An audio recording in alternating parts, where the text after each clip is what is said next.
byarasaze man dushinga ibintu bimeze nabi wagira ngo aho ngaho yipowe kuko manu umuntu usigaye buriya nandisha nakoze wowe ushinga muri ibi imishinga ni imishinga so wayikura yateza abantu imbere imishinga ni myinshi cyabuze n'amafaranga ahubwo amafaranga arahari ahubwo imishinga yo amafaranga arahari amafaranga arareba manje ngo amafaranga arahari bot imwe amafaranga arahari mu kizuruko arahari kuri intete zavemo na amafaranga ugira akose amafaranga yawe yahari ayo reba moto yarabahaye kutazahana ari akazi niko kabuze amafaranga arahari amafaranga wayagira n'akazi mwawe ya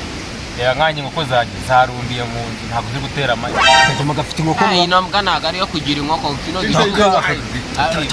arishima inzara zikavamo karagira inkoko uragira inkoko ishapure yabaye ishapure yarakwedutse shaka kugira inkoko reba izo ngofero cyane ufite inkoko wewe yagira inkoko nabihakanye wowe ukubakanya kurungira nawe ufite mani wewe nazo ufite muri amakanya ukanyama mani ngiye nziza mugingo urabona adashaka nawe uzakubitwa nawe uzakubitwa asa cyangwa kanari inkoko n'imishwi n'amagi yagiye kubira karama inkoko na nyina w'inkoko mwayino veni nta muntu kurusha inkoko n'imishwi n'amagi habaye iki kama sharaka kuri kari kwiyeta mani akahe kubitabana ino veni barakubise ndeba barangubise n'ukuri kw'Imana ngo ngo ino veni nyawe barakubise baza ngo nzisikaho uzikaho abakajama kari kwemera ngo gafite inkoko kandi ari inkoko gafite nibyo gusa gukubitiye nibyo gustaga akanga kabwe ntabwo mwiyenje cyo mushokoro kareka ntabwo mwiyenje cyo kubiza indiyezaga muri Sudani kwereki tugende n'uzukunda kagomba ubanye ugiye kugenda umwicaze ongera umushoto utemera gukubita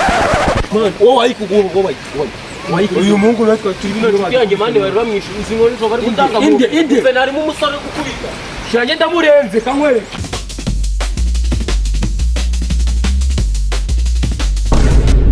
nitekereje kumva ni muzi uri kunyica kuko ega